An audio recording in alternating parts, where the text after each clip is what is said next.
স্বাস্থ্য পরিষেবার সঙ্গে যুক্ত রাজন্যা চক্রবর্তী এবার বড়দিনের আগে সান্তাক্লজ সেজে যীশুখ্রিস্টের বাণী প্রচার করছেন।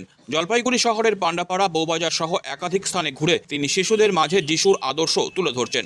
শুধু প্রচারই নয়, শিশুদের জন্য লজেন্স এবং বিভিন্ন রকম উপহার নিয়ে হাজির হয়েছেন তিনি। রাজন্যার এই অভিনব উদ্যোগে শিশুদের মধ্যে দেখা গেছে উচ্ছ্বাস এবং আনন্দের পরিবেশ। উপহার পেয়ে তারা অত্যন্ত খুশি। রাজন্যা জানান, এবারই প্রথম তিনি সান্তাক্লজ সেজে এমন একটি কাজ করছেন। যিশুর আদর্শ ও বাণী মানুষের মধ্যে ছড়িয়ে দেওয়াই তার প্রধান উদ্দেশ্য। শহরের মানুষ ও শিশুরা তাকে পেয়ে যেমন আনন্দিত, তেমনই রাজন্যাও অভিভূত তাদের ভালোবাসায়। এই উদ্যোগে শহরের নানা প্রান্তে ইতিমধ্যেই এক ইতিবাচক বার্তা পৌঁছে গেছে। যিশুর শিক্ষা ও মানবতাবাদী বাণী প্রচারের এ এক ভিন্ন ধারা রাজন্যার প্রচেষ্টা সান্তাক্লজের চরিত্রে এক নতুন মাত্রা যোগ করেছে।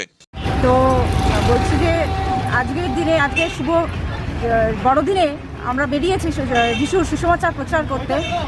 এবং আমাদের বাইবেলের অধ্যায়ে এমনও লেখা আছে যে কারণ ঈশ্বর জগৎকে এমন প্রেম করিলেন, সে আপনার একজাত পুত্রকে দান করিলেন। হ্যাঁ, ঈশ্বর আমাদের জন্য এসেছিলেন এবং আমাদের জন্য মারা গেছেন, আমাদের পাপের জন্য মারা গেছেন, এবং আমরা পাপ থেকে ঈশ্বর প্রভু যিশু আমাদেরকে উদ্ধার করেছেন। এটা আমি বলতে চাই। আচ্ছা, এবার কি প্রথম সাজলেন? হ্যাঁ, এবার প্রথম সেজেছি।